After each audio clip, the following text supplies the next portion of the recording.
Michael Allen, kamu di situ?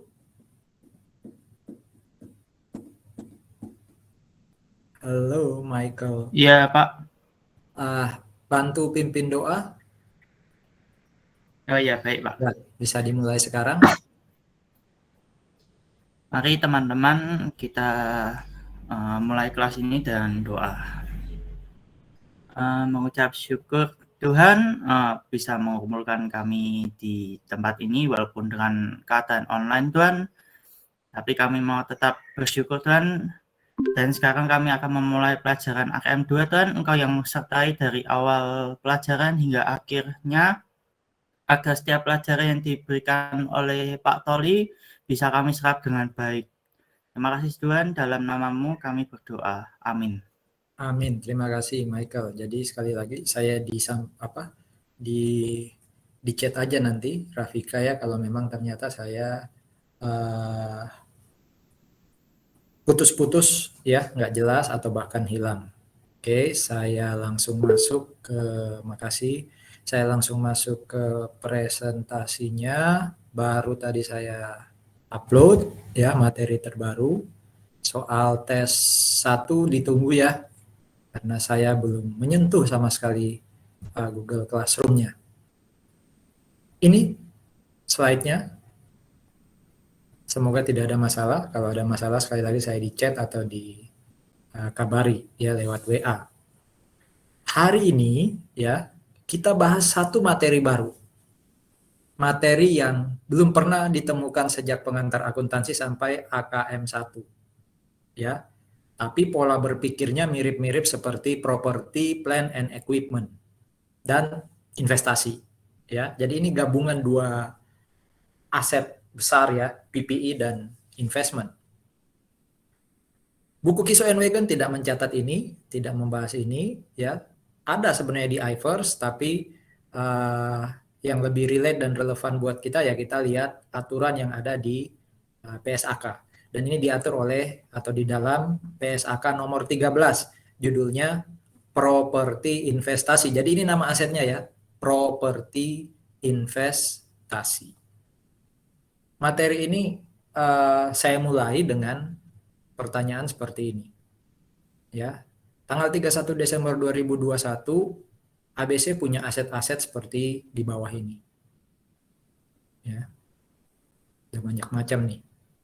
Pertanyaannya adalah bagaimana cara kita menyajikan masing-masing aset ini? Apakah semua aset ini pasti bagian dari aset tetap? Apakah pasti bagian dari PPI? Atau adakah kemungkinan ya ada aset yang tidak masuk dalam PPI. Kalau tidak masuk dalam PPI, dia akan dimasukkan sebagai apa? Apakah properti investasi? Ya.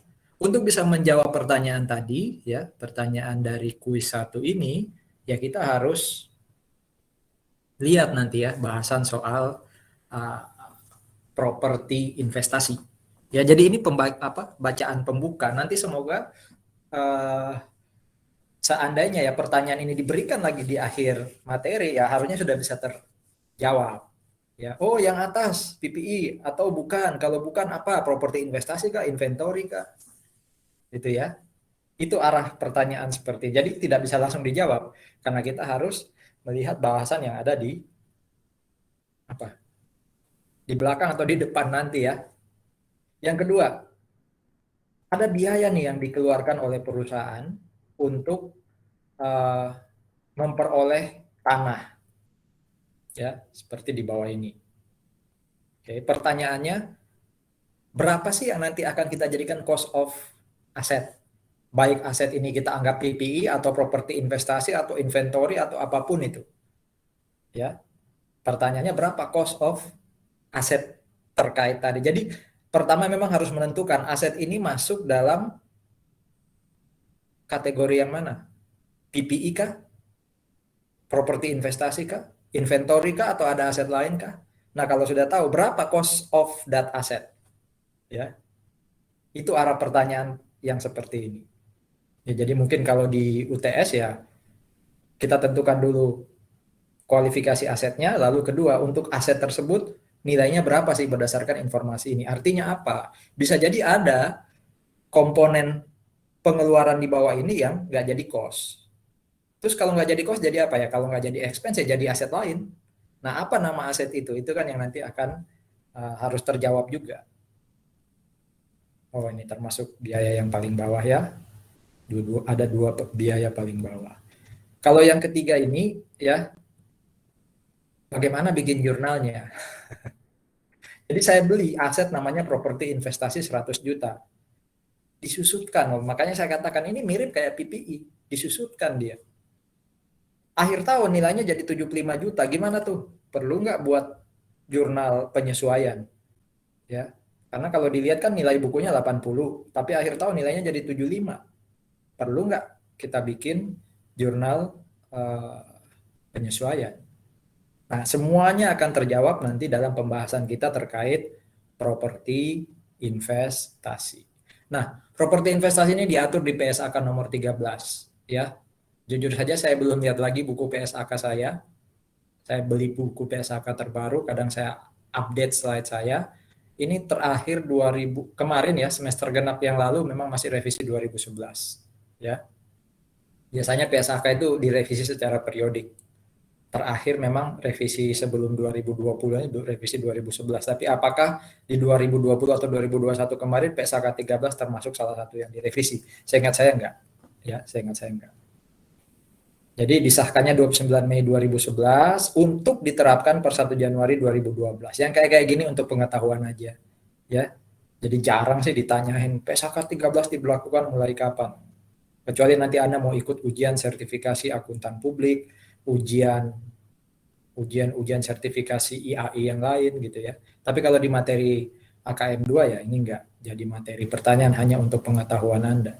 Jadi sebelumnya itu ada PSAK 13 tentang properti investasi ya, diganti oleh PSAK 13 juga, judulnya sama. Jadi memang ada bagian-bagian khusus yang kemudian direvisi ya di PSAK baru tahun 2011 tadi.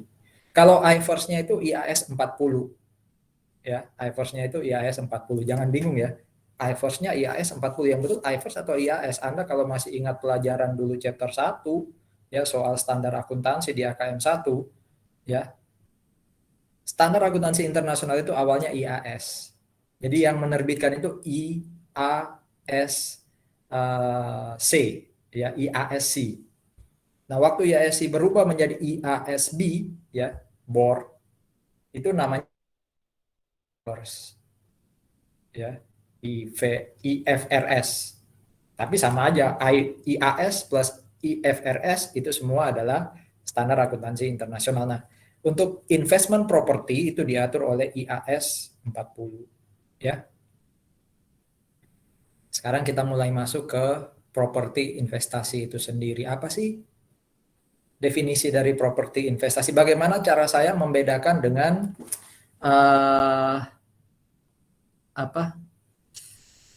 PPI?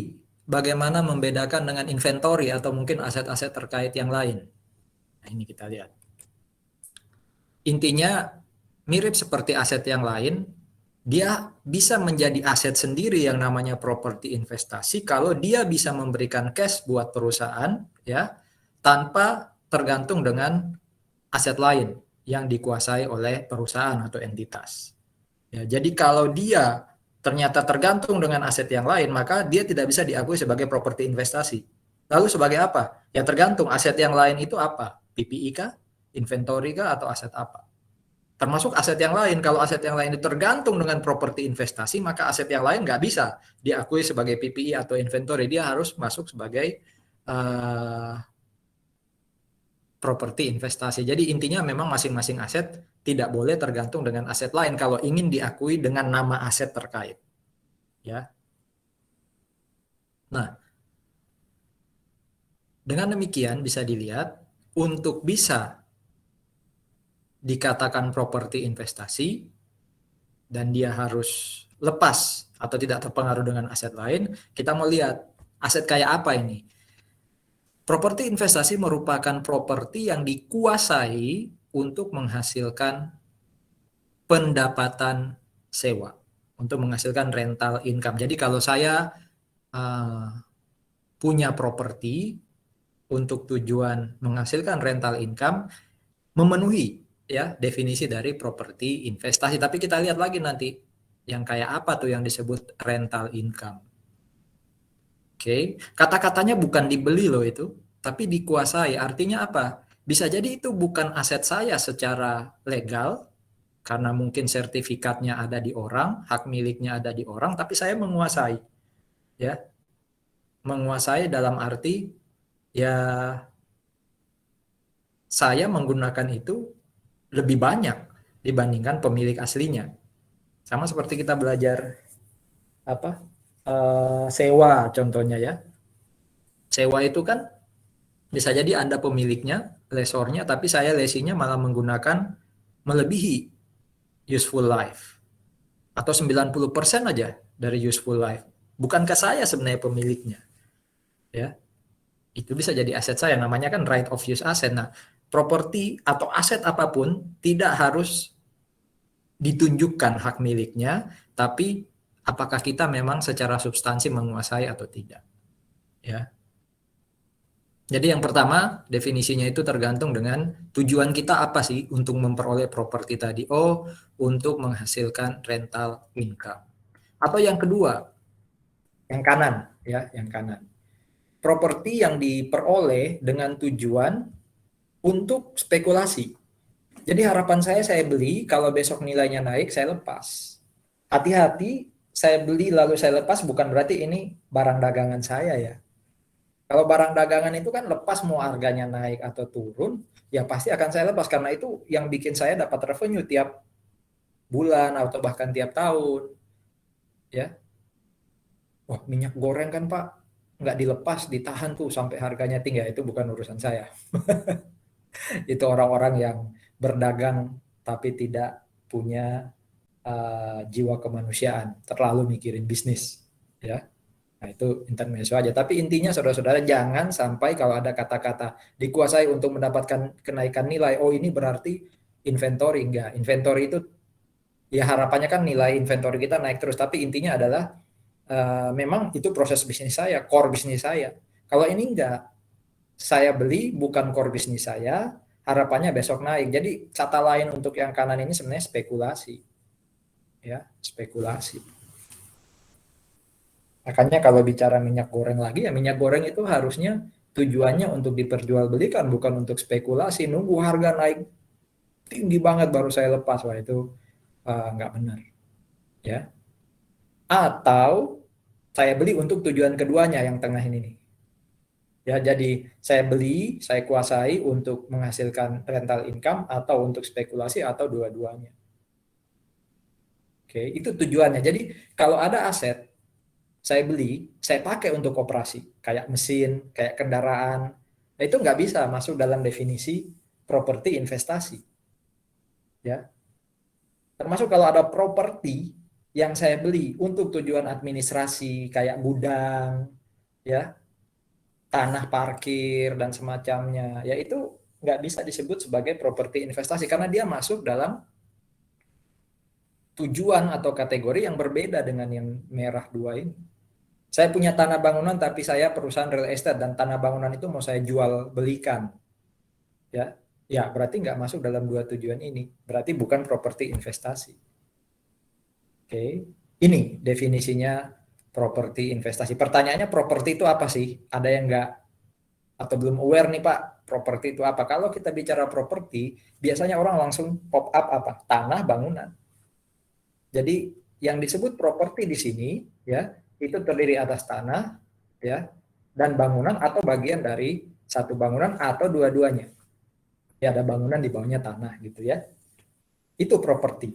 Sehingga yang disebut properti investasi adalah tanah, bangunan atau keduanya yang dikuasai supaya dapat rental income atau tanah, bangunan atau keduanya yang dikuasai untuk bisa spekulasi. Kalau harganya naik dilepas.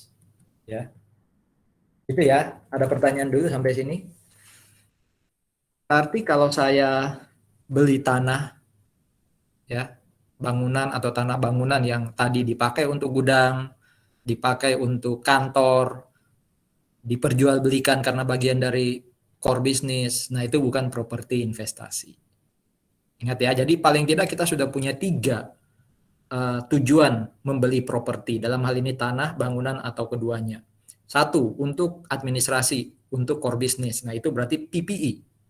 2, karena memang inventory saya ya tanah bangunan. Oh, berarti ya tanah bangunan atau properti itu adalah inventory. Atau ketiga yang baru kita pelajari ini, yaitu saya pengen dapat rental income atau memang untuk spekulasi. Berarti itu yang disebut properti investasi. Apapun itu saudara-saudara, semua aset ya itu akan diakui, akan diberi nama sebagai aset tertentu selalu didasarkan pada intensi, tujuan, ya, tujuan. Makanya saya selalu bilang ya, kalau kita ngeluarin cash, debitnya apa? Ya tergantung tujuan. Kalau pengeluaran saya itu tujuannya hanya untuk memperoleh keuntungan jangka pendek, hanya dalam 1 tahun, ya biasanya itu expense. Kalau pengeluaran saya itu ternyata tidak diharapkan, tidak dibarengi dengan harapan supaya dapat cash di masa depan, itu loss. Tapi kalau saya ngeluarin cash di kredit lalu saya berharap masa depan saya dapat cash inflow, nah itu aset. Tergantung aset yang mana. Kalau pengeluaran saya itu saya pakai nanti untuk diperjualbelikan, itu inventory. Kalau itu saya pakai untuk bantu saya dapat revenue kayak mesin, kendaraan dan semacamnya, oh itu aset tetap. Tapi kalau pengeluaran saya tadi katanya dipakai untuk spekulasi atau dipakai untuk rental income, nah itu yang properti investasi. Ya.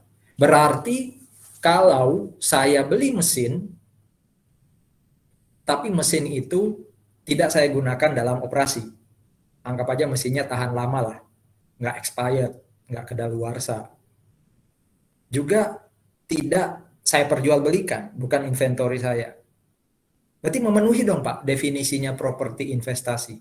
Bukankah Bapak katakan tadi properti investasi itu entah disewakan atau dijadikan bahan spekulasi. Berarti kalau beli mesin untuk disewakan ke orang lain, masuk dalam definisi properti investasi dong? Jawabannya enggak. Karena mesin bukan bagian dari tanah, bangunan, atau keduanya. Nah terus apa dong Pak kalau ada mesin dibeli, diperjualbelikan sebagai core business? Enggak. Dipakai dalam operasi enggak? Ya berarti itu investasi, tapi bukan properti investasi. Ini meluruskan kembali definisi investasi. Ya, investasi itu tidak melulu surat berharga. Ya, kita beli tangible asset, tanah, bangunan, kan jadi investasi, namanya properti investasi. Kita beli mesin, ya itu investasi. Bahkan saya pernah kasih pertanyaan kan, saya beli lukisan. Ya, lukisannya saya pajang di kantor. Berarti bagian dari administrasi kan. Oh, berarti lukisan itu adalah aset tetap. Tapi kalau saya beli lukisan untuk gengsi, spekulasi dan semacamnya, itu kan dipajang aja enggak, ya. Dipajang dalam arti memang bagian dari hiasan ya, bukan untuk dipamerkan. Ya berarti itu spekulasi istilahnya. Kalau spekulasi berarti itu bukan aset tetap dong. Ya, lukisan tadi. Oh berarti jadi apa dong dia? Inventory, oh nggak diperjualbelikan kok, hanya untuk spekulasi. Nah, berarti lukisan tadi itu juga investasi. Jadi investasi itu nggak melulu surat berharga. Kalau investasinya dalam bentuk tanah atau bangunan namanya properti investasi. Ya. Coba baca lagi deh Kiso and Wagan soal investasi. Jadi meluruskan pandangan kita bahwa investasi nggak melulu beli saham, beli obligasi. Ya, jadi yang harus diingat-ingat waktu bahas properti investasi adalah 1, tujuan beli asetnya apa? Disewakan, ya, atau spekulasi, atau keduanya. Bentuk asetnya apa? Tanah, bangunan, atau keduanya. Itu ya, jadi jangan sampai dipecah-pecah pemahamannya. Oh, ada kendaraan tapi disimpan aja, ya, nggak mau dipakai buat apapun, oke, operasi nggak, dijual nggak, hanya nunggu kalau harganya naik dilepas. Oh berarti itu properti investasi. Salah, karena sifatnya memang harus tanah bangunan, Pak. Ya. Jadi ini harus dibedakan antara properti investasi ya dengan aset tetap. Oke, dengan aset tetap.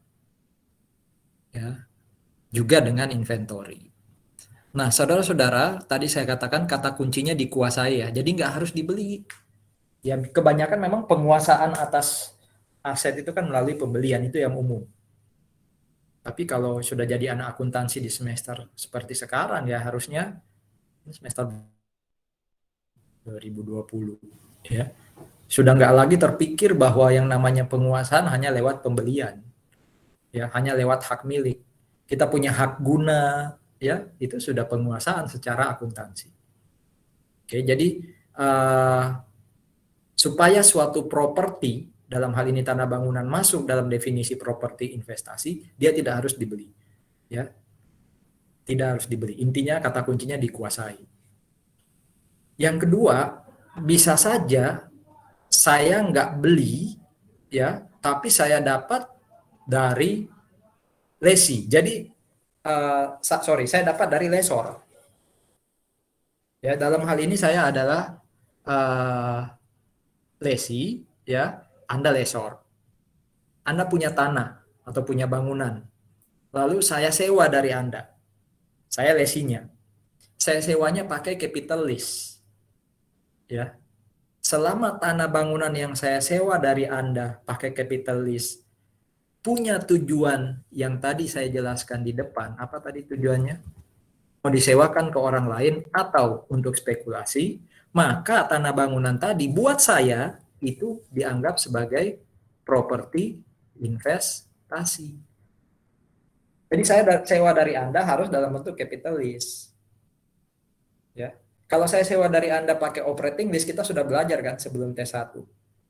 Itu bukan aset saya, itu tetap asetnya lessor. Tapi kalau saya sewa dari Anda pakai capital lease atau finance lease, itu kan aset saya. Sebagai lesi kan, dikapitalisasi kan katanya. Nah, nama asetnya itu adalah properti investasi. Boleh ya Pak? Aset punya lessor, disewa lesi pakai capital lease, disewakan lagi ke orang lain, boleh. Ya, boleh aja.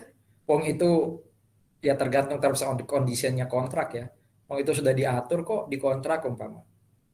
Kecuali kontraknya bilang capital lease tapi nggak boleh sewa menyewa ke orang lain. Ya, itu hal yang lain, hal yang berbeda. Nah, masalahnya gini loh. Kita sudah belajar soal leasing. Kalau lessor, Anda lessor, sewakan ke saya pakai capital lease, kan asetnya jadi tempat saya kan? Asetnya ada di tempat saya. Pencatatan asetnya. Berarti kan nggak ada aset di tempat Anda. Oke, asetnya sudah di saya nih. Terus katanya, asetnya kita sepakati bentuknya tanah atau bangunannya. Terus katanya, supaya bisa jadi properti investasi, maka aset ini harus saya sewakan ke orang lain. Lah, kalau Pak Agus sewakan lagi ke orang lain pakai capital lease, kan nggak ada lagi di asetnya di tempat Pak Agus. Yang ngakuin kan lesi yang lain kan, lesi aksen gitu ya. Lesi aksennya Pak Agus disewakan lagi ke lesi lain, lesi aksen. Di laporan keuangannya Pak Agus kan sudah nggak ada. Artinya apa saudara-saudara? Saya balik lagi ke definisi ini ya. Kalau ada tanah bangunan yang saya sewa dari orang lain pakai capital lease, lalu saya ingin mendapatkan rental income, maka rental income-nya itu harus dalam bentuk operating lease. Jadi asetnya tetap di saya sebagai properti investasi. Saya dapat revenue ya dalam bentuk rental income karena memang menyewakannya dalam bentuk operating lease. Jadi kata-kata rental di sini harus disepakati, harus dispesifikan rental dari operating lease. Karena kalau sampai saya sewa dari Anda capital lease, saya sewakan lagi ke orang lain capital lease, asetnya nggak di saya. Jadi nggak ada properti investasi di saya. Itu ya. Sampai di pembahasan ini ada pertanyaan. Jadi saya bisa dapat tanah bangunan dengan cara saya beli, ya, atau dengan cara saya sewa. Selama saya sewanya pakai capital lease. Supaya itu jadi properti investasi, maka saya harus sewakan ke orang lain pakai operating lease. Ya, pakai operating lease. Nggak mungkin saya sewa tujuannya untuk saya spekulasi, nggak mungkin tuh. Ya, maksudnya spekulasi itu satu saat kalau harga naik saya lepas loh, itu masih milik orang lain loh ya.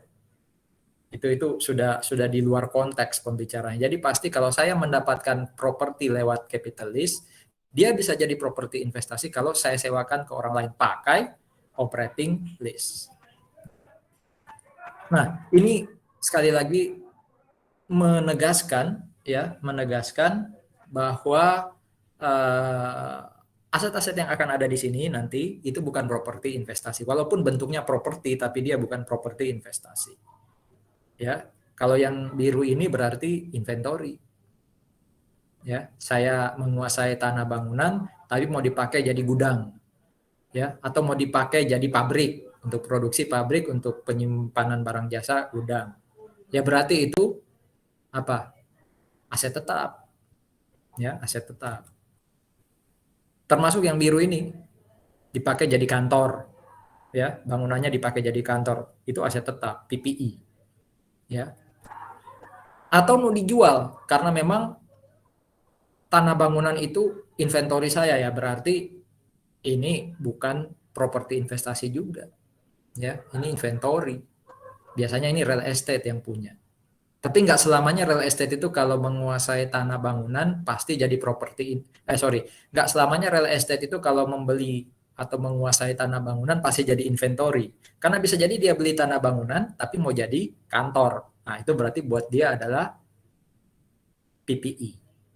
Ada nggak ya real estate memiliki properti investasi? Ya mungkin saja sih. Jadi ada tanah atau bangunan khusus yang dia simpan, kalau nilai naik baru dia jual. Bukan sewaktu-waktu ada pembeli datang langsung dia jual. Nah, kalau sewaktu-waktu ada pembeli datang langsung dia jual itu inventory. Tapi kalau dia simpan, ya kalau nanti nilainya naik baru dilepas, nah itu bisa jadi properti investasi. Tapi kalau dia beli real estate, ya beli tanah bangunan untuk kantor, ya itu untuk administratif berarti. Ya, jadi real estate kebanyakan tanah bangunannya itu adalah inventory. Ya. Yang kedua ya aset tetap atau PPI. Ada nggak kemungkinan dia punya properti investasi? Mungkin, tapi jarang. Ya, mungkin, tapi jarang. Jadi ini sebenarnya part of investment, tapi bentuknya tanah bangunan. Ya. Sekali lagi perlu dibedakan antara properti investasi dengan aset tetap. Jadi kalau di sini baca ya di slide-slide ini bahasanya PSAK. Properti yang digunakan sendiri itu maksudnya aset tetap. Ya. Digunakan untuk administratif. Ya. Apa itu properti yang digunakan sendiri? Ya, digunakan dalam produksi atau penyediaan barang atau jasa, atau digunakan untuk administratif. Itu yang disebut PPE atau property plant equipment, properti yang digunakan sendiri. Contoh. Ini maksudnya contohnya properti investasi. Saya beli tanah, ya, yang mau saya kuasai supaya di masa depan saya jual kalau nilainya ternyata naik, berarti spekulasi. Bukan saya jual dalam jangka pendek kalau ada pembeli langsung saya lepas karena bagian dari core bisnis, bukan. Berarti tanah yang ada di kota pertama ini adalah properti investasi. Kata kuncinya adalah untuk kenaikan nilai, ya, bukan untuk dijual dalam jangka pendek. Contoh lain dari properti investasi adalah, nah ini, bisa jadi saya beli tanah bangunan bukan untuk spekulasi, bukan untuk rental, tapi saya belum tahu mau diapain. Mumpung punya duit, ya beli. Nah, itu juga contoh dari properti investasi. Ya, daripada duitnya nanti nggak kelihatan hilang gitu ya, udah deh beliin tanah, beliin bangunan gitu ya. Saya sering saya sampaikan contoh ini ya. Saya selesai S2 itu 2008. Masih ada lah sisa dari dari kuliah ya, nabung-nabung dikit walaupun waktu itu zamannya susah, zamannya sulit karena beasiswa yang didapat kecil ya, tapi puji Tuhan masih ada ya yang bisa ditabung. Nah, waktu balik ke Indonesia ke Petra ya, namanya cowok masih single waktu itu bisa jadi hilang loh, itu dibeliin macem-macem gitu kan. Saya diajak sama Pak Dekan sekarang ya, Pak Dekan Fakultas Bisnis Ekonomi, dosen IBEK, Pak Joshua Tarigan. Ada tanah tuh, ada real estate tuh di Sidoarjo dekat tol Citra Garden. Ayo lihat, udah lihat gitu sekali pas langsung ambil. Jadi mirip kayak cowok biasanya gitu ya, nyari baju apa udah pas dicoba udah ambil gitu kan. Ya mirip apa beda lah ya sama mama atau ibu-ibu gitu ya. Puasnya itu kalau udah keliling ya, dapat satu yang murah, capeknya nggak dihitung, pokoknya dapat yang murah bangga gitu. Ini nggak, pokoknya sudah pas ambil gitu. Karena saya sekali lagi waktu itu berpikir, uang saya ini harus disimpan, kalau enggak boros nanti. Ya sudahlah, ambil. Waktu itu belum kelihatan rumahnya bentuknya kayak apa. Nah, kalau waktu itu saya beli, saya belum tahu mau diapain, ya karena saya masih berpikir, saya kos aja. Saya kos di Permai, ya waktu itu. Siwalan-Kerto Permai, yang paham mungkin dekat tol tapi dekat Petra. Kalaupun saya di rumahnya nggak saya tinggalin gitu. Nah itu contoh bahwa penggunaannya di masa depan belum saya tentukan mau jadi apa. Tapi saudara-saudara tahu nggak, cerita lagi dikit ya. Ketika sudah beli tanah, terus kemudian rumahnya jadi, justru nggak lama setelah itu saya nikah. Jadi ada bagian-bagian dari hidup menurut saya yang bisa jadi kita sebagai manusia nggak paham, tapi itu sudah diatur oleh Tuhan, dan itu bisa jadi bagian dari langkah iman. Saya dulu ya pengen sih ke luar negeri, tapi nggak pernah punya bayangan mau ngapain ke luar negeri. Ya, kalaupun ada conference, seminar atau apa oke lah, tapi saya waktu itu masih sangat baru di Petra sehingga belum punya kesempatan ke luar negeri untuk ikut conference atau seminar atau apapun. Ya. Nah, saya karena dengan kesibukan pekerjaan sebagai dosen baru itu belum terpikir untuk S2. Ya sudah sih disuruh ayo cari tempat kuliah untuk S2. Nyari tapi belum dapat ya, juga karena mungkin masih banyak tugas. Gak berapa lama itu saya terpikir buat paspor, belum tahu buat apa buat paspor itu. Ya, mau ke luar negeri aja belum ada bayangan, pokoknya buat paspor. Nggak lama setelah itu saya dapat beasiswa S2. Jadi mungkin Tuhan memang sudah atur ya. Kalau kamu mau ke luar negeri harusnya buat paspor. Kamu mau kuliah ke luar negeri, tapi kok nggak bikin paspor? Bikinlah paspor gitu. Kamu katanya mau nikah, masa istrimu mau diajak kos-kosan gitu ya? Buat rumah mungkin, itu kata Tuhan ya, yang saya nggak dengar secara langsung. Saya buat rumah, Tuhan buka, dikenalin gitu ya, akhirnya jadi gitu. Ya jadi kadang-kala dalam hidup kita perlu langkah iman ya, supaya kita kemudian bisa mencapai apa yang memang harus kita capai gitu ya, untuk tahap-tahap tertentu. Kayak kemarin Benny jadi panitia wisuda gitu kan. Saya yakin ada beberapa panitia yudisium sih. Ada beberapa alumni yang masih berpikir ini bakal online lagi tapi bisa jadi ada kota ya yang waktu belum diumumkan wisuda besok itu online atau onsite, dia sudah beli tiket. Itu kayak Nabi Nuh ya, nggak ada banjir gitu, kamu kok bikin bahtera ya. Nah dia sudah beli tiket, pasti diketawain, ngapain beli tiket wong online. Ternyata puji Tuhan diumumkan oleh universitas onsite, tentu dengan asumsi kita sudah makin landai, bahkan menurun nih kasusnya. Dan doakan ya, tanggal berapa, tanggal April tuh kalau nggak salah, kita akan 1 dan 2 ya, kita akan wisuda onsite. Kali pertama setelah hampir 2 tahun atau 3 tahun ya, tidak ada kegiatan onsite besar-besaran di kampus. Agak out of the topic, tapi kembali ke sini ya, bisa jadi memang ada sesuatu yang kita ingin dapat, ada sesuatu yang kita peroleh, tapi kita belum punya tujuan di masa depan. Nah, untuk kasus ini, tanah atau bangunan itu jadi properti investasi. Makanya tadi saya katakan, bagaimana kalau saya membeli selain tanah bangunan, tapi belum tahu mau diapain. Termasuk tadi lukisan. Ya itu jadi investasi. Bukan properti investasi, tapi investasi. Ya, untuk jadi pengetahuan dan ingatan buat Anda besok kalau jadi akuntan beneran gitu ya. Cara gampang untuk bisa mengakui, bisa menyajikan satu aset ya, lihat aja tujuan untuk didapatkannya apa sih. Ya. Jadi kalau Benny gitu ya, deketin siapapun di sini, tanya aja langsung to the point ya. Kamu ngeraktir aku nonton buat apa sih gitu. Kalau Benny sampai ngomong cuma buat senang-senang, berarti nggak serius, ya, hanya jangka pendek tuh. Berarti pengeluarannya Benny dicatat jadi expense. Tapi kalau bilang, oh ini untuk masa depan aku, kamu investasi aku, sudah, silakan dipertimbangkan, layak nggak? Ya, Benny jadi investormu, gitu ya. Oke, ini contoh lain. Saya lesi. Saya sewa bangunan, ya, atau saya menguasai bangunan dari Anda sebagai lesor. Kita punya perjanjian capital lease. Itu berarti aset saya kan. Lalu aset ini saya sewakan ke orang lain. Tapi saya sewakannya harus pakai operating lease. Ya, saya sewakannya harus pakai operating lease. Itu juga properti investasi. Saya punya bangunan yang belum terpakai.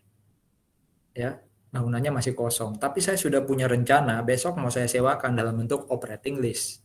Itu juga properti investasi. Jadi sekali lagi intensi yang penting ya, tujuan. Pak, kalau di soal gimana tahu intensi atau tujuan? Diketahui di soal gitu ya. Ini kan lebih ke arah praktek besok. Ya. Jadi manajemen yang tahu tujuan penggunaannya untuk apa. Oke. Ada bangunan yang sedang dibangun. Tapi tujuannya udah jelas, di masa depan mau disewakan ke orang lain pakai operating lease, atau kalau jadi tunggu nilai naik baru dilepas. Itu berarti properti investasi. Tapi kalau didirikan, lagi dibangun, terus tujuannya untuk jadi kantor, pasti bukan properti investasi. Ya. Perlu juga dibedakan dengan inventory. Ya. Jadi properti yang memang dimaksud untuk dijual dalam kegiatan sehari-hari sebagai bagian dari core bisnis, kalaupun dia juga sedang dalam proses pembangunan, maka bukan PSAK 13, tapi lihat PSAK 14 tentang inventory atau persediaan. Ya. Atau ini nih, saya developer, kontraktor ya, bukan real estate ya maksudnya ya. Kayak gedung kita yang bangun itu PT PP Property. Ya, jadi saya ini PT PP Property. Saya bangun bangunan. Pertanyaannya, apakah bangunan yang saya bangun nanti itu jadi properti investasi atau tidak? Diatur oleh PSAK 13 nggak? PP itu waktu lagi bangun gedung Ki, itu akan dia catat sebagai properti investasi atau bukan? Oh enggak, itu bukan properti investasi karena diatur khusus di sini nih, akuntansi kontrak konstruksi. Kita pernah belajar di AKM 1 chapter 18 paling akhir tuh. Ya, ada akuntansi untuk pengakuan pendapatan buat kontrak konstruksi. Ya. Buat PP Property selama dia bangun gedung untuk Petra waktu itu, dia akan akui sebagai construction in progress. Semoga masih ingat, bangunan dalam penyelesaian. Itu apa Pak buat PP itu? Inventory, aset tetap, properti investasi atau apa? Yang pasti bukan properti investasi. Tapi juga bukan atau tidak bisa disetarakan dengan inventory. Ya nama akunnya khusus, construction in progress. Makanya PSAK yang ngatur bukan PSAK 13 soal inventory, bukan PSAK 13 soal properti investasi, bukan PSAK 14 soal inventory, bukan PSAK aset tetap, tapi PSAK akuntansi kontrak konstruksi. Ya, chapter 18. Ada lagi properti tapi disewakan ke entitas lain pakai cara kapitalis. Chapter yang baru lewat ya. Berapa? 21 ya, sebelum T1. Kalau saya punya tanah bangunan, mau saya sewakan ke orang lain pakai kapitalis. Itu diatur di mana? Nah, itu PSAK 30 tentang sewa. Ya. Jadi bukan properti investasi karena kata kuncinya di operating lease, padahal ini capital lease. Oke, jadi properti, tapi tujuannya apa? Itu yang perlu dilihat. Properti atau tanah bangunan, sekali lagi kalau bicara properti berarti tanah bangunan ya. Itu bisa jadi ada bagiannya yang dikuasai untuk tujuan sebagai properti investasi, ada juga yang memang untuk jadi PPI. Contoh nih, Petra punya gedung, ya. Ada gedung yang mau dipakai untuk kelas, berarti jadi bagian dari apa? Operasi ya. Itu jadi PPI ya. Ternyata ada bagian yang memang akan disewakan. Tapi itu satu paket, satu gedung. Ya bahkan satu lantai kalau kalau mungkin kita di gedung-gedung bertingkat yang memang disewakan untuk perkantoran ya, ada satu lantai yang dipakai oleh manajemen tapi sisanya mau disewakan. Pertanyaannya bagaimana caranya mengakui satu lantai itu? Apakah semuanya itu dianggap sebagai aset tetap atau semuanya dianggap sebagai properti investasi? Itu maksudnya slide ini, ya. Nah, cara untuk menentukan apakah itu aset tetap, apakah itu inventory, dan apakah itu properti investasi, kalau satu area, kalau satu paket aset itu dipakai untuk banyak tujuan adalah ini, harus dicatat terpisah. Intinya harus dicatat terpisah. Jadi kalau kita bisa benar-benar mengidentifikasi mana yang mau dipakai untuk administrasi, mana yang dipakai untuk PPI ya, mana yang dipakai untuk tujuan properti investasi, maka satu area, satu aset itu memang harus dipisah jadi 2 atau 3, tergantung tujuannya. Ya, jadi pada intinya memang harus dicatat terpisah, nggak bisa satu area gedung itu dicatat sebagai building, tok, atau hanya dicatat sebagai properti investasi saja. Ya harus building, harus properti investasi. Jadi pada intinya harus dicatat terpisah. Ya, kalau memang setiap bagian itu kalau dilepas bisa gitu, dijual bisa. Tapi kalau kan kembali ke definisi tadi di awal ya, kalau satu aset dalam hal ini properti investasi tergantung dengan kondisi aset lain, maka ya nggak bisa dicatat secara terpisah. Itu harus dicatat sebagai PPI atau dicatat sebagai properti investasi, tergantung mana yang lebih, kalau luasan berarti mana yang lebih luas. Kalau lebih luas atau lebih banyak proporsinya PPI, ya itu jadi PPI. Kalau lebih luas properti investasi, ya itu jadi properti investasi. Ya, jadi itu ya, kalau ada satu aset, properti dalam hal ini, ternyata dipakai untuk kantor, juga dipakai untuk sewa, operating lease. Harus dicatat terpisah, selama memenuhi yang hitam di bawah itu. Ya, tapi kalau tidak bisa memenuhi yang hitam di bawah ya, harus dicatat jadi satu aset, tergantung asetnya PPI atau asetnya properti investasi. Sampai sini, ada diskusi dulu.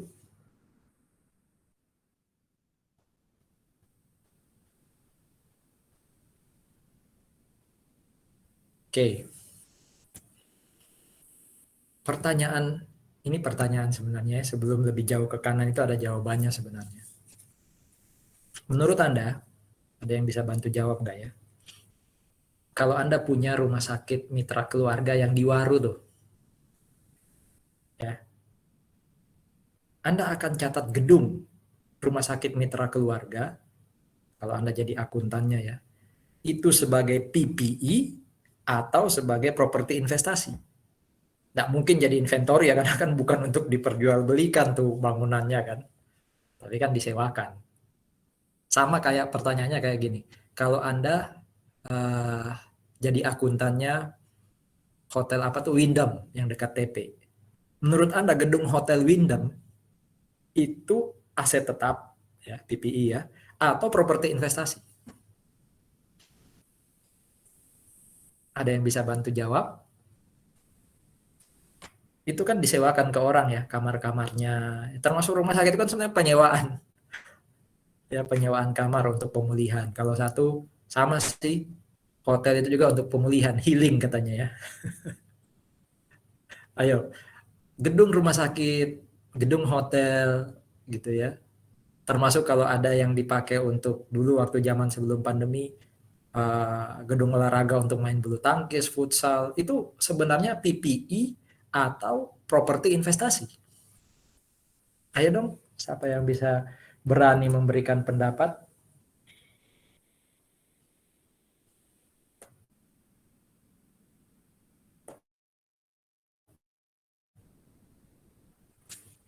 Siapa yang dulu apa?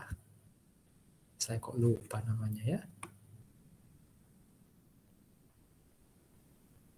Semoga masih pada di sini ya.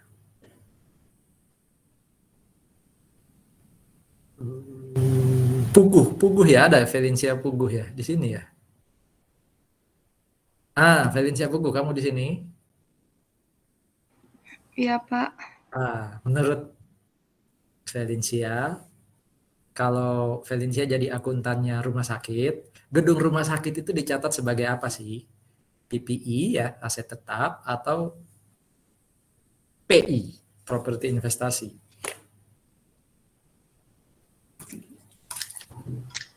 Kalau menurut saya ya, Pak, PPI. Kenapa? Karena itu kan untuk sehari-hari ya, Pak. Rumah sakit kan pasti buka terus, nggak cuman untuk jangka panjangnya aja gitu. Tapi kalau lihat dari definisinya properti investasi, memenuhi yang kiri itu loh. Disewakan kepada orang lain. Ya enggak? Dan disewakannya pasti operating lease dong. Mana ada, oh aku mau nyewa kamar hotel tapi capital lease ya. Jadi besok bisa jadi milikku, kan enggak. Apalagi nyewa rumah sakit gitu kan. Enggak ada yang pengen ada di situ terus. Artinya kan memenuhi definisi properti investasi, ya enggak? Gimana tuh menjawabnya? Tapi saya tanya dulu, memenuhi nggak definisi bahwa kalau saya dirikan kamar hotel atau dirikan kamar rumah sakit, memang untuk disewakan ke orang lain, betul ya, Valencia ya? Iya, Pak. Nah, Iya. terus kenapa tetap jawab sebagai aset tetap? Oke, tapi terima kasih mencoba menjawab ya. Jadi kata kuncinya bukan pada arah yang tadi dikatakan oleh Valencia ya, tapi kata kuncinya adalah jasa. Atas suatu properti yang disewakan, itu ada jasa tambahan nggak? Sewa itu kan jasa, tapi di luar jasa sewa ada jasa tambahan nggak? Oh ada kalau hotel. Saya kan nyewa kamar hotel ya untuk kamarnya saja, tapi kan bisa jadi di luar jasa sewa ada jasa pembersihan, ada jasa keamanan, ya kan? Termasuk rumah sakit. Jasa bukan hanya nih di situ, tapi ada jasa kesehatan dan semacamnya, ya. Kalau sampai ada jasa tambahan, ya, kepada lesi, kepada penyewa. Jadi kita sepakat tadi, Valencia juga sepakat bahwa kamar hotel, kamar rumah sakit, waktu main badminton atau futsal, itu semua kan disewakan. Pertanyaannya, ada nggak tambahan jasa? Ya, oh ada, buat parkir, buat keamanan, gitu ya, buat kebersihan. Kalau sampai ada tambahan jasa tadi dan jasa yang diberikan itu tidak signifikan, artinya oke lah rumah sakit itu ada jasa kebersihan, ada jasa keamanan, tapi yang paling penting itu adalah saya harus sembuh umpama. Atau kalau hotel tadi yang penting ya saya nginap di situ, tidur di situ, mau dibersihkan atau tidak, diamankan atau enggak, itu enggak terlalu ngaruh lah kalau saya mau nginap di Wyndham. Tapi kalau itu pengaruh berarti signifikan. Nah, berarti kuncinya di sini ya. Kalau jasa selain jasa sewa atas satu properti itu ternyata tidak signifikan, maka itu jadi properti investasi. Ya. Tapi kalau jasanya ada di belakang harusnya ya. Jasanya itu apa? Signifikan, berarti bukan properti investasi. Ya. Jadi intinya adalah saya nyewakan jasa keamanan dan pemeliharaan bangunan untuk hotel, untuk rumah sakit selain jasa sewa. Apakah jasa keamanan dan pemeliharaan atau kebersihan untuk rumah sakit dan hotel itu signifikan atau enggak buat si penyewa kamar? Harusnya signifikan. Kalau signifikan berarti tidak masuk dalam kriteria kotak kedua. Ya, berarti bukan properti investasi. Betul jawabannya sih Valencia. Tapi arahnya adalah ke jasa tambahannya. Ya. Nah, di slide belakang ini dikatakan apabila jasanya signifikan, maka harus dicatat sebagai aset yang digunakan sendiri. Apa itu tadi? PPI. Ya, PPI. Contohnya pemilik hotel beri jasa kepada para tamu hotel. Rumah sakit beri jasa tambahan kepada selain jasa sewa ya, kepada pasien. Jadi gedung hotel, gedung rumah sakit itu bukan properti investasi tapi PPI. Lalu apa contohnya yang masuk dalam kategori properti investasi? Ya, ya mungkin contohnya yang paling gampang, kalau ada gedung yang didirikan tadi ya, lalu ada lantai-lantai yang disewakan untuk jadi kantor, ya, untuk jadi kantor. Memang ada jasa tambahan di situ mungkin, paling nggak ini apa jasa keamanan. Tapi pertanyaannya apakah kita bisa menggantungkan kalau saya sewa satu lantai di satu gedung ya, lalu saya bisa menggantungkan keamanan pada security yang paling bawah ya di pintu masuk kan enggak. Saya biasanya harus sewa security lagi kan di lantai saya. Berarti jasa security yang disediakan oleh pemilik gedung itu enggak signifikan. Ya. Artinya apa? Buat pemilik gedung yang punya lantai yang disewakan untuk kantor, gedung itu adalah properti investasi. Karena apa? Ya jasa-jasa tambahan yang diberikan itu pelengkap aja, bukan sesuatu yang penting buat yang sewa. Tetap dibutuhkan, tapi apakah kemudian bisa membuat saya aman kalau di bawah sudah dijaga security kan enggak juga. Biasanya lantai saya butuh security tambahan umpama. Ya. Kos-kosan itu apakah properti investasi buat ibu kos atau PPI? Ya tergantung. Ya, sangat-sangat tergantung dengan jasa tambahan. Selain kos-kosan, selain kamar yang kita sewa, ada jasa lain nggak yang ditawarkan rumah kos? Saya dulu dapat apa? Cuci ya baju, itu menghemat waktu banget karena sebenarnya yang dijual oleh laundry itu mengganti waktu ya, juga tenaga mungkin. Ya, jadi yang kita bayar ke laundry itu karena dia membuat kita tidak perlu nyuci, waktu kita nggak terbuang, tenaga kita nggak terbuang. Ya, ada lagi nasi putih biasanya. Ya. Nah, pertanyaannya waktu saya masuk kamar kos, apakah jasa cuci, jasa pembersihan, jasa nasi putih tadi itu signifikan buat saya?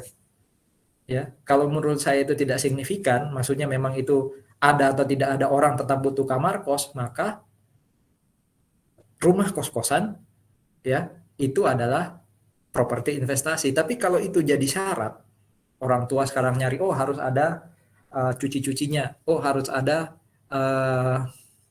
nasi putihnya umpama, ya berarti itu signifikan kan? Nah kalau signifikan berarti itu PPI, ya.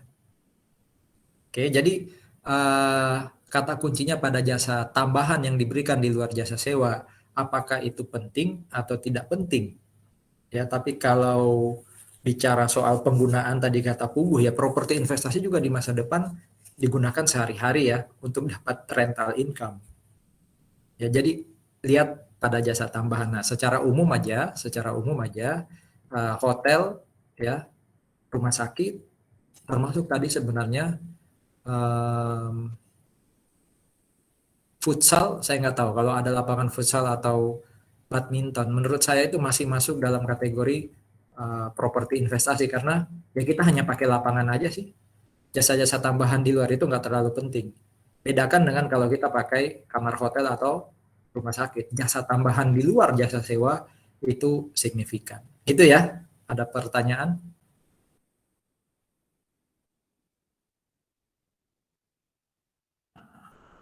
Bagaimana kalau terjadi ada induk, ada anak ya, ada apa? Parent, ada subsidiary. PTA induk, PTB anak. Lalu induk nyewa dari anak, kan bisa aja. Ya, induk anak itu kan berarti A menguasai B paling enggak ya 20-an% gitu ya. Atau bahkan kalau sudah di atas 50% sudah pasti induk anak. Ya. Ini kan sebenarnya dua perusahaan yang berbeda. Kebetulan aja si A menguasai B.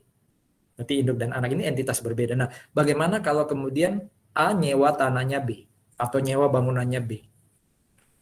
Ya. Lalu yang disewa oleh A ini akan disewakan lagi ke orang lain atau pihak lain dalam bentuk operating lease. Jadi dia nyewanya pakai capital, tapi dia mau sewakan ke orang lain pakai operating lease. Atau kalau dibalik, A nyewa ke B pakai operating lease. Berarti kan B ini menyewakan aset ke A pakai operating lease. Kalau yang pertama tadi A nyewa ke B, A mau nyewain lagi ke yang lain pakai operating lease. Jadi sama aja kan. Nah itu berarti properti investasi dong. Entah A yang nyatat kalau kasus pertama, atau B yang nyatat kalau kasus kedua. Apakah nggak boleh? kalau antar mereka sewa menyewa dan itu masuk dalam kategori properti investasi? Itu pertanyaannya. Jawabannya adalah kalau contoh yang pertama, A sewa dari B. B lesor, A lesi. Lalu A, waktu mereka sewa menyewa ini pakai capitalis. Lalu A mau sewakan ke orang lain pakai operating. Berarti buat A itu properti investasi. Ya. A properti investasi, B nggak ada dong. Belum dia sudah sewakan ke A. Waktu bikin konsolidasi, jadi kalau induk anak itu ada 3 laporan. Laporan induk, laporan anak, laporan konsolidasi. Ya. Di konsolidasi ini ya digabung aset A dan B di total masuk di AB gitu ya. Laporan konsolidasi AB. Ya. Akan tetapi kalau terjadi transaksi internal antara A dan B atau sebaliknya, maka di konsolidasi harus hilang. Ya. Laporan ketiga atau konsolidasi ini kan sebenarnya kayak laporan diri saya sendiri kan. Masa saya menyewa dari saya sendiri? Kalau A memang menyewa dari B karena dua entitas berbeda, tapi ketika sudah disatukan di laporan konsolidasi ini kan jadi kayak aset sendiri. Ngapain saya sewa aset sendiri? Ya. Berarti di A ada properti investasi, di B nggak ada karena dia sewakan ke A ya. Di laporan konsolidasi nggak ada properti investasi, dihapus. Kalau kasus kedua tadi, A nyewa ke B pakai operating lease. Berarti kan properti investasinya ada di B. A nggak ada. Tapi waktu buat laporan konsolidasi, hilang tuh properti investasi. Hanya ada di B-nya. Gitu ya. Intinya di dalam laporan keuangan konsolidasi, kalau ada transaksi internal, ya tidak dilaporkan. Ya, intinya seperti itu. Nah, properti akan jadi properti investasi dalam laporan keuangannya lesor. Makanya tadi yang kasus pertama lesornya kan si apa? Lesornya kan si A ya, karena dia sewakan ke orang lain pakai operating lease.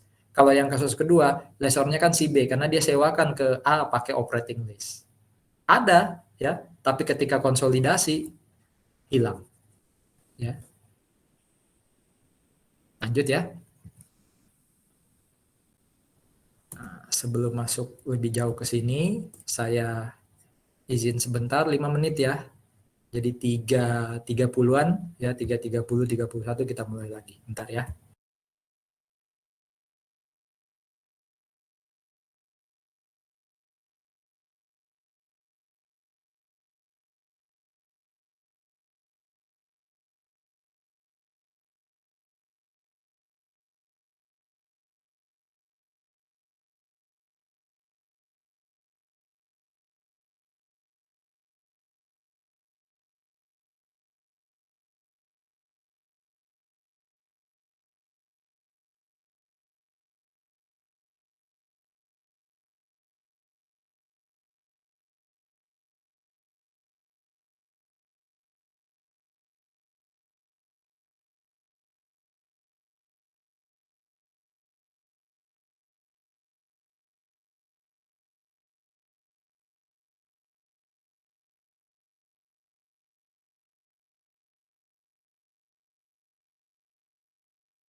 Oke, kita mulai lagi ya. Masuk ke Ini mulai mau masuk ke properti investasi yang spesifik, ya. Pengakuan itu artinya kapan sih kita mendebit properti investasi? Kapan kita bikin jurnal umum, ya, dan kita debitnya properti investasi. Mirip kayak aset lain sebenarnya. Kita akan mengakui aset kalau memenuhi syarat di sini. Kebetulan aset yang kita akui ini properti investasi ya. Jadi semua aset pun nanti akan atau harus memenuhi syarat yang tertulis di slide ini. Ya. Dalam hal ini sekali lagi kita bahas properti investasi. Properti investasi akan dibuatin jurnal umum ya. Kalau memenuhi satu, ada kemungkinan di masa depan bahwa tanah atau bangunan yang saya kuasai atau saya beli ya, itu akan memberikan cash buat saya. Jadi di masa depan dari tanah atau bangunan ini yang memang untuk disewakan atau untuk spekulasi, saya akan dapat duit. Ya, akan dapat aliran cash. Nah, yang bisa ngitung kalau di praktek ya manajemen dong. Saya beli tanah bangunan, tapi kemungkinan tanah bangunan ini bisa menghasilkan sesuatu buat saya di masa depan kecil banget. Ya nggak bisa jadi properti investasi. Makanya saya katakan tadi, ada kemungkinan dia jadi beban ya, expense. Membeli sesuatu tapi tidak mengeluarkan cash ya, tapi tidak menghasilkan sesuatu di masa depan, bukan untuk jangka panjang, itu jadi expense. Ya. Jadi syarat pertama adalah kemungkinan saya bisa dapat cash di masa depan itu besar. Besar itu ya di atas 50%. Ya, kata besar kemungkinan itu berarti harus probable, bukan possible. Possible itu ya 50% ke bawah. Ya. Jadi syarat pertama harus probable. Syarat kedua adalah nilainya bisa saya hitung. Jadi percuma kan saya bikin properti investasi to cash. Tapi kalau ditanya berapa?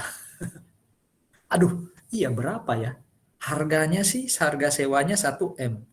Tapi harga-harga lain kayaknya saya belum. Nah itu berarti nggak bisa. Jurnal, ini teknis aja ya. Cara menjelaskannya teknis. Saya bisa properti investasi to cash, tapi saya nggak tahu berapa nilainya. Ya jurnalnya kan nggak lengkap, berarti nggak bisa diakui. Ya. Kalau yang syarat pertama ini berarti bisa jadi, ya kalau syarat pertama aja yang nggak dipenuhi, saya memenuhi syarat kedua, jurnal tetap bisa dibuat, tapi yang saya debit bukan properti investasi, melainkan expense umpama. Ya. Tapi kalau sampai syarat ke-1 yang nggak dipenuhi, ya syarat ke-1 yang nggak, syarat kedua yang nggak dipenuhi. Kalau saya bilang tadi kan syarat kedua saya tahu sih harganya berapa, ya. Tapi syarat ke-1 kayaknya di masa depan nggak bisa kasih saya cash, berarti tinggal expense to cash. Tapi kalau syarat ke-1 terpenuhi, di masa depan saya pasti dapat duit nih dari properti. Syarat keduanya yang saya nggak tahu berapa sih harganya, ya jurnal nggak bisa dibuat. Jadi kalau syarat ke-1 aja terpenuhi, maka bisa dibuat jurnalnya, tapi bukan properti investasi yang didebit.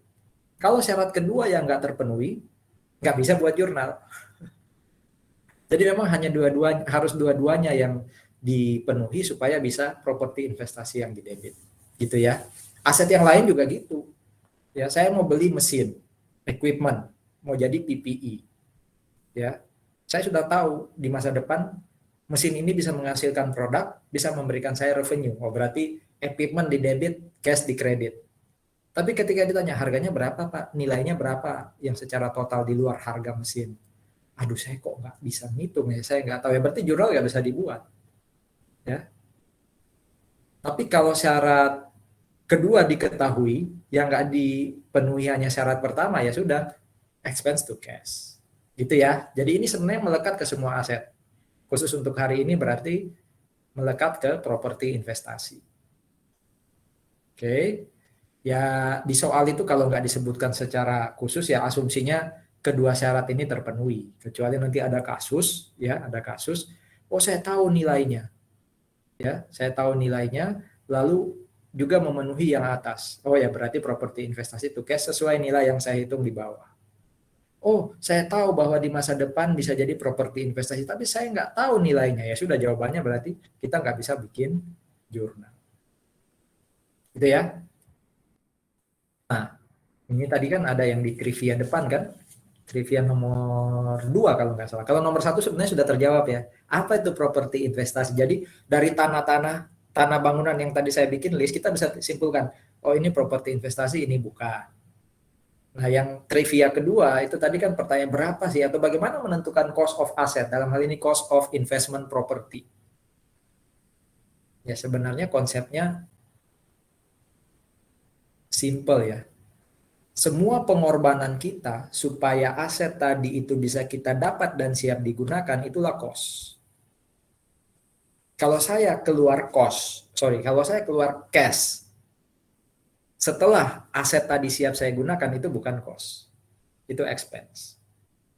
Ya, jadi saya bayar cash tambahan, ternyata tanpa cash tambahan itu pun aset sudah jadi milik saya, sudah siap saya pakai. Nah itu expense. Tapi kalau saya tidak keluarkan cash ini, aset ini nggak bisa saya pakai, nggak bisa jadi milik saya. Oh itu berarti cost, ya kan? Itu berarti cost. Apakah biaya raktir nonton sudah lewat kemarin tuh apa No Way Home itu bisa jadi cost atau expense? Mau sore untuk dapatin seseorang biaya nonton aja diperhitungkan, oh itu berarti expense. Ya kadang nggak bisa diukur dengan duit, tapi perhatian gitu ya, itu yang lebih bisa dibilang sebagai cost, ya kan? Mungkin seperti itulah contoh yang bisa menjelaskan perbedaan cost atau bukan cost, dalam hal ini expense. Saya beli tanah bangunan, lalu waktu mau beli tanah bangunan saya harus bayar asuransi. Pertanyaannya, asuransi itu jadi syarat nggak untuk saya beli tanah bangunan? Kalau nggak jadi syarat, ya itu expense. Tapi kalau saya nggak bayar asuransi, saya nggak bisa dapat tanah bangunan ini. Oh itu cost. Ya, ada pajak. Pertanyaan, pajak itu syarat pembelian atau syarat karena saya sudah memiliki aset? Kalau pajak itu saya harus bayar dalam rangka saya beli, oh itu cost. Tapi kalau itu pajak yang sifatnya rutin harus saya bayar karena saya sudah memiliki tanah bangunan, oh itu expense. Ya, seperti itu konsep umumnya. Mirip kayak aset lain sekali lagi. Cost of land, cost of building, cost of investment property, ya sama sebenarnya logika berpikirnya. Ya. Jadi pengorbanan kita dan itu diukur dari nilai wajar atau imbalan lain yang kita keluarkan supaya aset tadi siap kita dapatkan. Ya. Ini contoh-contohnya atau yang termasuk di dalam kategori cost. Ya, jadi memenuhi prinsip pengakuan cost ya terjadi saat perolehan. Jadi kalau sudah kita peroleh, kita keluar cost atau cash, itu bukan cost of asset, itu expense. Ya. Kayak biaya angkut penjualan. Biaya angkut penjualan. Jadi kalau bicara biaya angkut penjualan, berarti kan aset itu sudah milik kita. Sekarang kita mau jual. Berarti kalau muncul biaya angkut penjualan, oh itu expense. Beda dengan biaya angkut pembelian. Ini kalau saya beli barang nggak saya angkut, nggak saya bayar biaya angkut, nggak jadi aset saya loh itu. Oh berarti itu cost. Ya. Ada biaya yang terjadi setelah perolehan, nah itu expense ya. Itu expense. Bagaimana kalau tanah bangunan itu ditambah, diganti, atau diperbaiki? Ya, itu cost atau expense? Kalau bicara biaya penambahan sih umumnya jadi cost ya. Saya beli aja ya, beli bangunan, belum ada kolam renang. Kalau mau disewain ke orang, dikontrakin nih harus ada kolam renang nih. Saya tambah kolam renang. Nah, uang yang saya keluarkan untuk beli kolam renang itu cost atau expense? Oh, itu cost tuh. Nambah nilainya properti investasi. Saya beli bangunan tapi ada beberapa yang harus saya ganti bagiannya. Ya. Plafonnya, atapnya, lantainya, AC-nya. Umumnya kalau penggantian itu juga cost. Ya, itu juga cost. Cuma bagian yang lama yang saya ganti itu cost-nya harus dihapus. Jadi saya punya AC, ya, lalu saya ganti AC baru.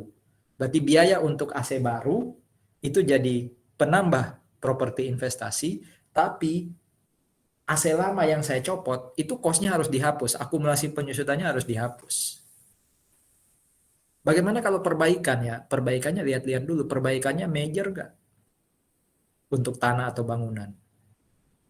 Ya, kalau perbaikan itu membuat tanah atau bangunan saya tambah menarik untuk disewakan, ya, tambah tinggi harganya, maka perbaikan itu jadi cost. Tapi kalau perbaikan itu rutin, kecil-kecil gitu ya, bocor, memang wajib dilakukan, ya itu expense. Oke, jadi seperti itu melihat biaya-biaya yang kita keluarkan ya. Nggak semua jadi cost, nggak semua juga jadi expense, tergantung ya apa sifat pengeluaran tadi. Nah, kalau kita bicara biaya perbaikan dan pemeliharaan properti, biasanya kayak gini nih. Biaya yang dikeluarkan harian untuk menggunakan properti investasi apapun itu. Ya, abonemen air, abonemen listrik atau telepon, itu masuk ini biaya perbaikan dan pemeliharaan. Jadi diakuinya jadi expense. Ya. Termasuk saya beli bahan habis pakai apa? Murbaut dan semacamnya kalau ada perbaikan untuk rumah gitu ya, termasuk suku cadang itu masuk dalam akunnya, namanya ini biaya perbaikan dan pemeliharaan properti. Termasuk kalau ada tukang ya untuk memperbaiki, nah itu perbaikan dan pemeliharaan properti. Nama akunnya ini. Ya. Kalau ini yang tadi saya katakan, kalau ada bagian dari bangunan atau mungkin tanah gitu ya yang harus diganti, maka uang yang saya keluarkan untuk penggantian tadi itu jadi cost. Oke. Sementara bagian yang saya ganti dihapus. Jadi cost of aset lama saya kredit, akumulasi penyusutannya saya debit. Sementara cost of aset baru saya debit.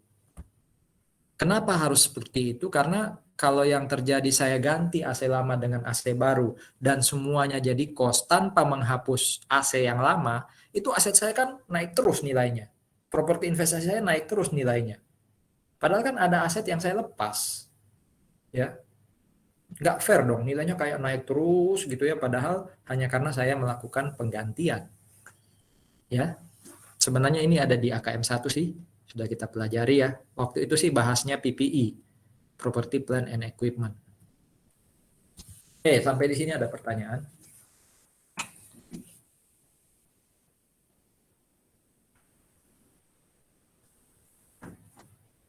Jadi sudah diajarkan, waktu pertama kali beli, ya debitnya properti investasi to cash. Kapan properti investasi boleh didebit? Ya selama kita yakin bahwa di masa depan dia akan beri cash dan kita tahu berapa harga perolehannya.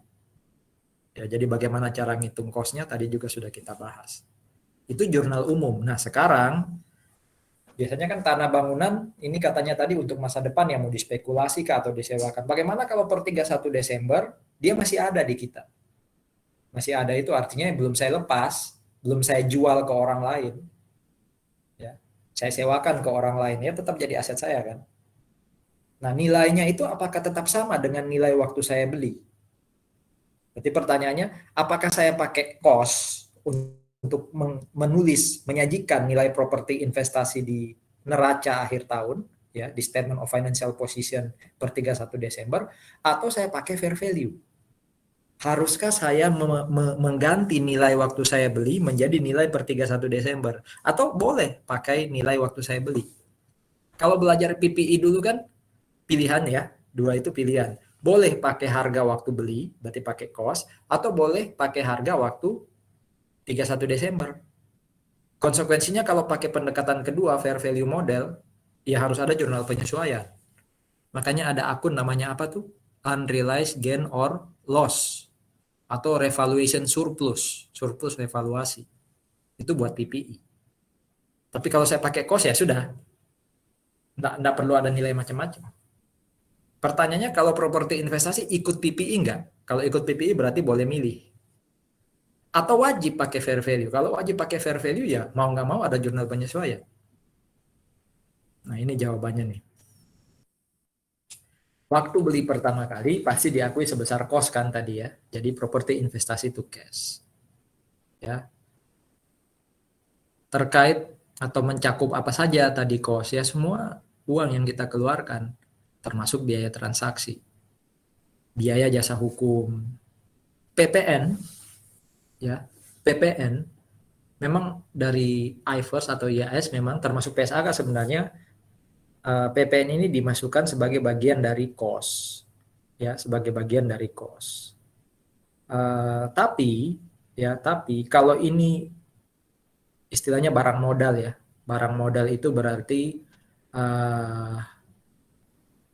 mirip kayak aset tetap ya, tidak untuk diperjualkan dalam core bisnis saya, itu barang modal namanya. Maka PPN atas barang modal itu pada intinya sebenarnya harus jadi cost ya, kecuali PPN atas inventory, saya beli produk gitu ya untuk saya jual lagi, PPN-nya itu bisa dikreditkan. Bisa dikreditkan itu artinya apa? Itu kan namanya PPN masukan ya. Besok kalau saya jual lagi dan saya pungut PPN dari orang, maka PPN dari orang tadi nggak saya setor dulu ke pemerintah, tapi saya kurangi PPN yang saya pungut dengan PPN yang saya bayar waktu beli. Itu namanya dikreditkan. Mirip kayak PPh kan, dikreditkan. Ya, jadi kalau inventory, PPN bukan cost of asset. PPN itu prepaid. Tapi kalau untuk barang modal, kayak properti investasi contohnya, itu harus jadi cost. Ya, jadi menambah nilai properti investasi.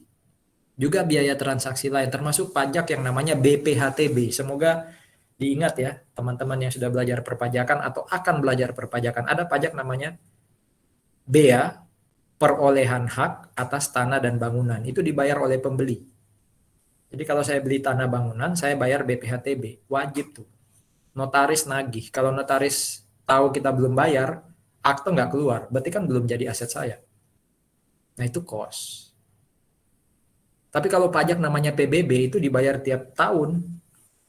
Karena saya memiliki, bukan karena saya dapat aset, tapi karena saya memiliki aset. Nah kalau dibayar tiap tahun ya itu expense tuh. Jadi PBB itu expense.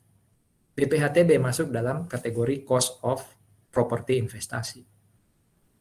Ya, bayar notaris tadi ya, itu cost of property investasi. Ini contohnya. Ya. Biaya-biaya berapa nilai properti investasi. Jadi total semua bukan hanya 1M, 10 juta masuk, broker ada kan di sini ya, biaya transaksi lainnya. PPN masuk, BPHTB pasti masuk. Kalau saya taruh di sini PBB, nah itu nggak masuk, itu expense.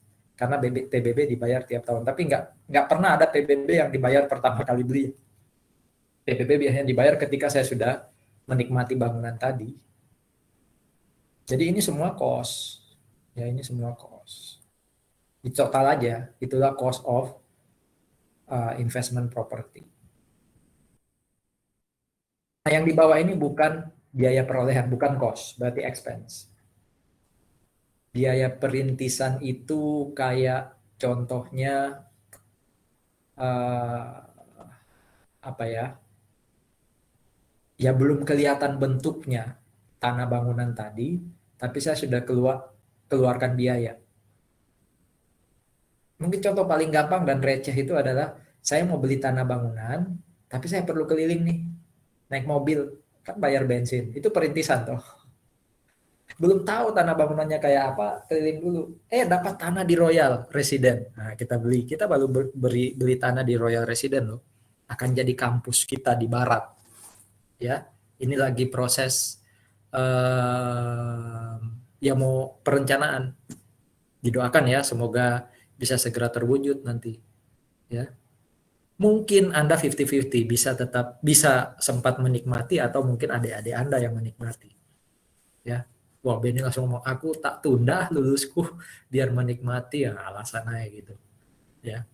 Lulus cepat aja lah, ya nggak usah kejar menikmati. Tapi doakan supaya jadi. Nah, waktu nyari tanah bangunan di Royal Resident bisa jadi belum ada pertimbangan nih, ya mau beli tanah di mana. Nah, biaya yang dikeluarkan sebelum benar-benar dapat tanah di Royal Resident itu masih biaya perintisan, berarti expense. Ya. Termasuk kalau saya dirikan hotel gitu ya, di depan kita ini ada nih apartemen yang dulu didirikan untuk ya Rana Petra sebenarnya, untuk disewakan atau jadi milik ya. Bisa jadi sekarang ada kerugian operasional karena tingkat huniannya nggak seperti yang direncanakan.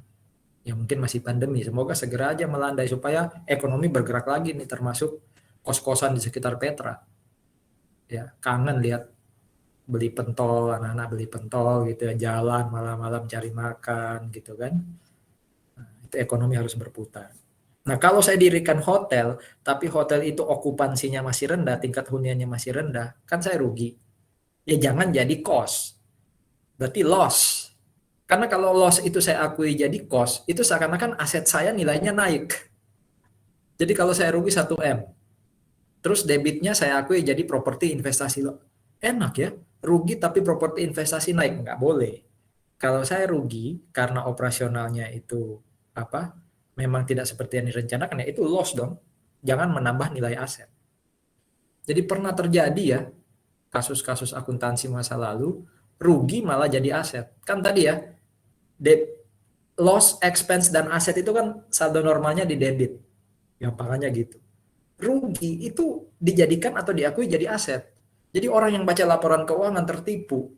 Aset naik terus, saya invest ke sana. Ternyata aset naik itu karena rugi, ya itu nggak boleh. Ya, loss tidak boleh menambah nilai aset, tapi harus jadi loss. Ya.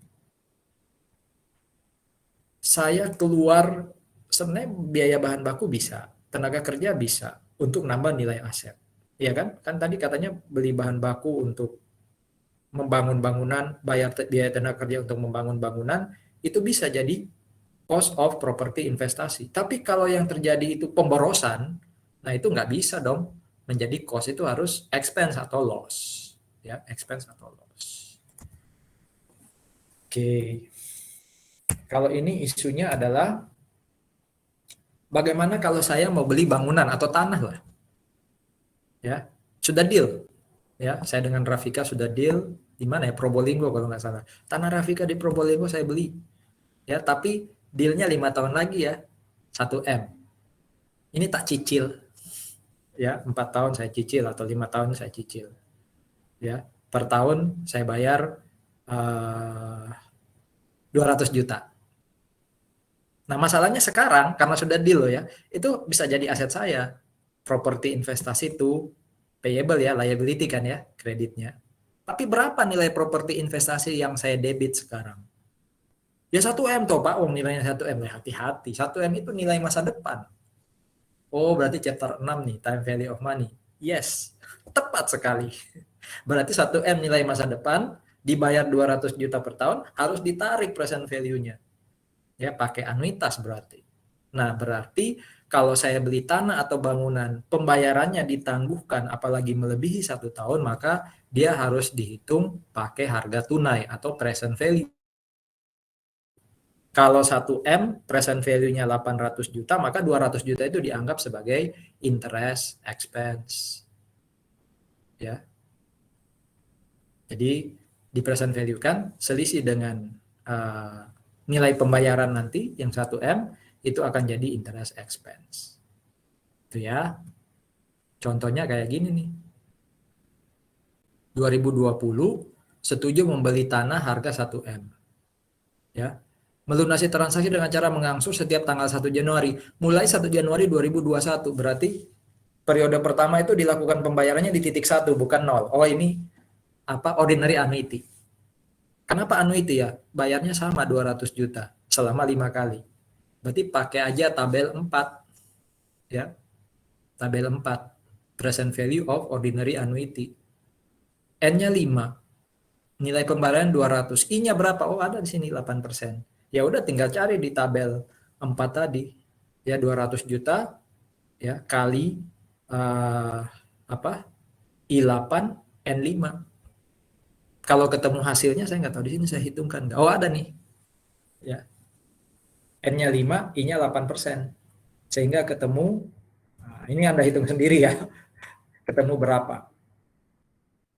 Nilainya nanti akan kurang dari 200 juta, dari 1M.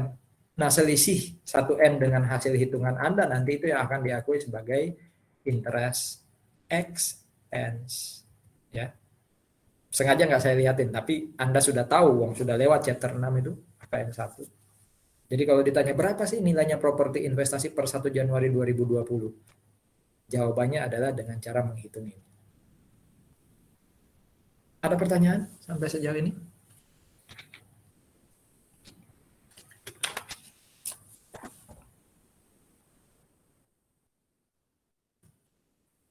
Nah, ini mengimplementasikan lagi chapter yang baru kita lewati sebelum UTS. Jadi kalau saya lesi nyewa dari Anda kapitalis, tapi tanah atau bangunan yang saya sewa pakai kapitalis, mau saya sewakan ke orang lain pakai operating lease, sudah pasti buat saya itu properti investasi.